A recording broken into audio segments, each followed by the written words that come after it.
देखिए बच्चों, आज हम हमारे प्रॉब्लम सेट फर्स्ट के जो बचे हुए एग्जाम्पल्स है वो एग्जाम्पल्स देखने वाले हैं। 5 एग्जाम्पल्स हमने लास्ट लेक्चर में देखे थे।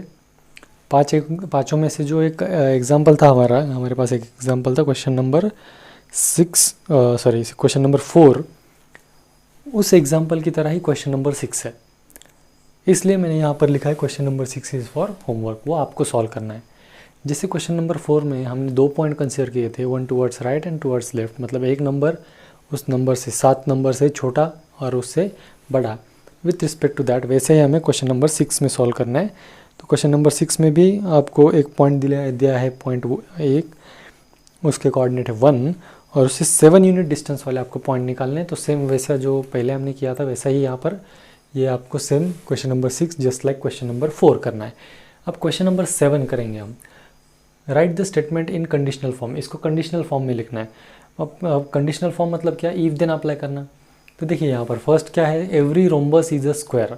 हर एक रोम्बस स्क्वायर होता है, ऐसे इसका कहना है। तो इफ देन कंडीशन, क्या कंडीशन है, हर एक rhombus given quadrilateral, if a given quadrilateral is a rhombus then it is a square. हर एक रोम्बस स्क्वायर है ना, तो उसका मतलब क्या हुआ, इफ, मतलब यहाँ पर अगर हमें इफ देन लगाना था, if given quadrilateral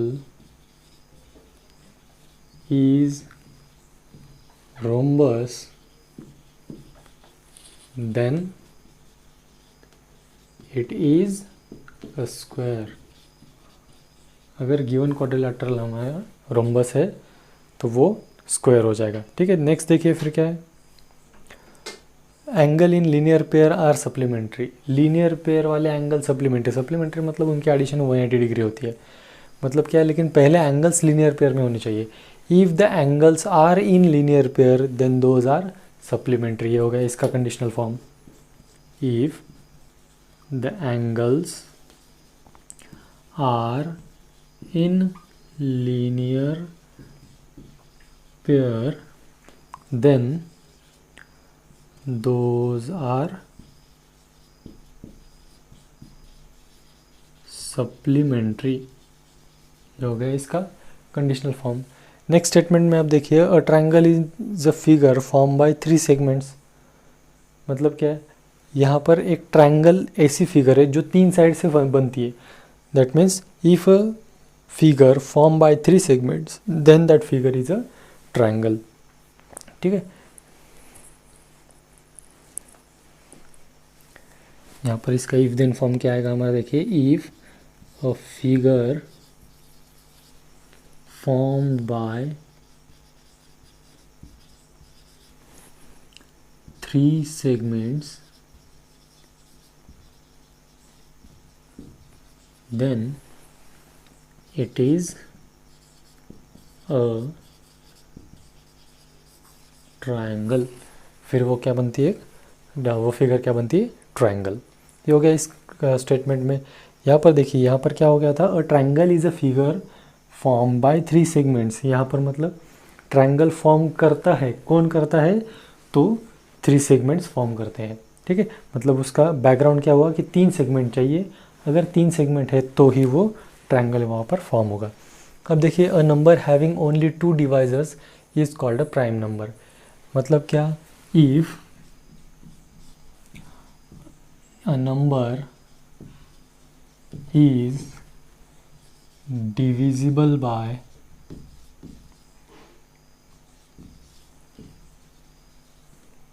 2 numbers or 2 divisors then it is a prime number। फिर वो क्या बनता है, प्राइम नंबर। ये हो गया हमारा इस कंडीशनल स्टेटमेंट में रखने के ये चारों स्टेटमेंट्स। ठीक है, देखिए चारों में कुछ अलग था क्या, नहीं। कुछ नया था क्या, तो बिल्कुल नहीं। हमें सिर्फ वहाँ से बैकग्राउंड पहचानना है, मतलब ईफ के बाद कौन सा पार्ट हम लिखेंगे ये हमें पहचानना है। और फिर उसके वजह से, उस बैकग्राउंड की वजह से क्या कॉन्सिक्वेंट मिला या क्या पॉसिबल है, तो वो हमारा होता है एंटीसीडेंट और कॉन्सिक्वेंट का पार्ट। ठीक है, तो ये हो गया क्वेश्चन नंबर 7। अब क्वेश्चन नंबर 8 में देखिए हमें क्या लिखना है, कॉन्वर्स लिखना है। कॉन्वर्स में क्या करते हैं हम बच्चों, कॉन्वर्स में करते हैं हम एंटीसीडेंट एंड कॉन्सिक्वेंट की जगह चेंज। तो यहाँ पर एंटीसीडेंट कौन है, the sum of measure of angle in figure is 180 degree, then the figure is a triangle. मतलब इसको इंटरचेंज करें तो क्या बन जाएगा, if figure is a triangle, if figure is triangle, then the sum of measure of angles in it is 180 degree. सिर्फ ये part उठाया, उसको इफ देन के बीच में रखा, और ये वाला पार्ट उठाया उसको एंड में रख दिया। ठीक है, अब ये सेकंड स्टेटमेंट का करेंगे। क्या है, if sum of measure of two angle is 90 degree then they are complement of each other. If angles are complement of each other,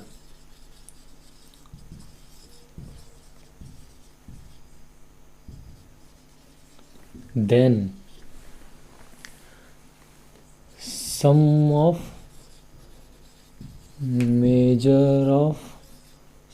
measures is 90 degree. ये हो गया इसका आंसर। कितना इजी है ना। इफ देन के बीच में का पार्ट उठाओ, उसको देन के बाद लिख दो, और देन के बाद का पार्ट उठाओ, उसको इफ के बाद लिख दो। ये हो गया एंटीसीडेंट कॉन्सिक्वेंट का इंटरचेंज, मतलब converse.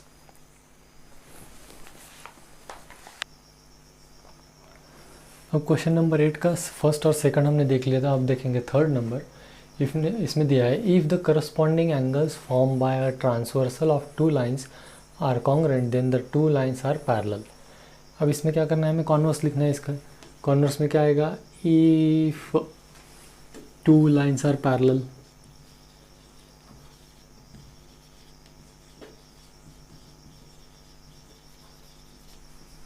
Then the corresponding angles, then the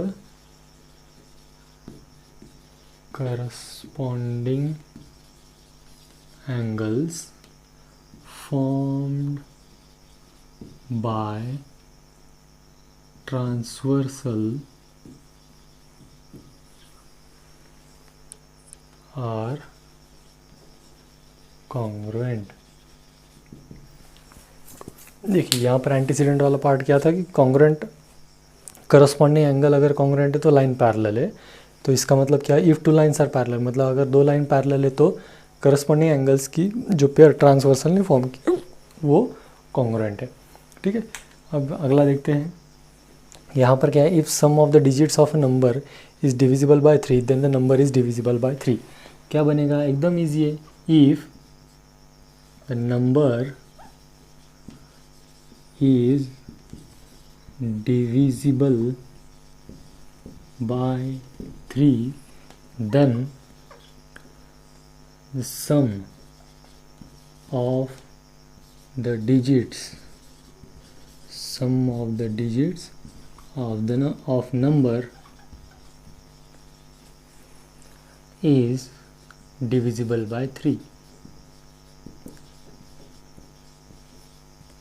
ठीक है, ये हो गया कॉन्वर्सेस। कितना इजी है देखो कॉन्वर्स लिखना।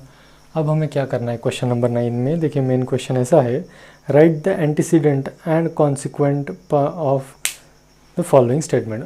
जो स्टेटमेंट हमें दिए है उसके एंटीसीडेंट और कॉन्सिक्वेंसेस हमें लिखने हैं।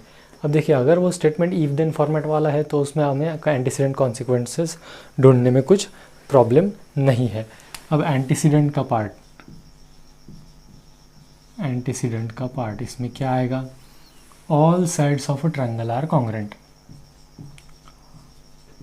All sides of given triangle are congruent. और कॉन्सिक्वेंस क्या होने वाले हैं, consequent all angles are congruent, all angles are congruent. ठीक है, समझ में आया ये, इसमें कोई प्रॉब्लम नहीं था। अब यहाँ पर देखिए the diagonals of parallelogram bisect each other. इससे पहले क्या करना पड़ेगा, हमें सोचना पड़ेगा कि the diagonals of parallelogram bisect each other, इसका इफ देन फॉर्म क्या होगा इसका if then form, if given quadrilateral is a parallelogram then the diagonals bisect each other. तो यहाँ पर एंटीसीडेंट का पार्ट क्या बनता है, antecedent given quadrilateral is a parallelogram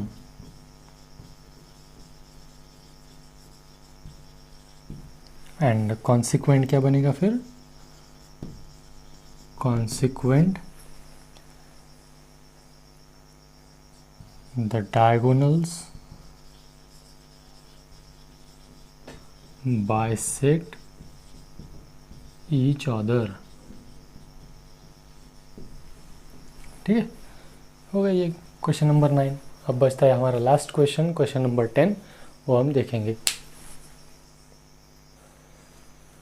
अब देखिए क्वेश्चन नंबर 10 लास्ट क्वेश्चन है इस चैप्टर का।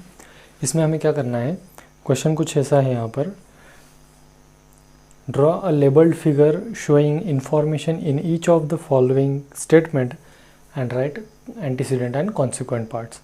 ठीक है, तो देखिए फर्स्ट स्टेटमेंट है यहाँ पर, two equilateral triangle are similar. इसमें जो एक मुझे जो लगे वो ट्रायंगल मैंने इक्विलैटरल, दो इक्विलैटरल ट्रायंगल मैंने ड्रॉ कर लिए हैं। अब यहाँ से हमें क्या करना है, यहाँ पे एंटीसीडेंट एंड कॉन्सिक्वेंट वाला पार्ट लिखना है। अब एंटीसीडेंट वाला पार्ट क्या हो सकता है, एंटीसीडेंट और कॉन्सिक्वेंट। एंटीसीडेंट मतलब क्या है, two equilateral triangles are similar, मतलब दो ट्रायंगल है जो इक्विलैटरल है, ये हमें यहाँ पर गिवन है। एंटीसीडेंट वाला पार्ट क्या है, triangle A B C and triangle P Q R are equilateral triangles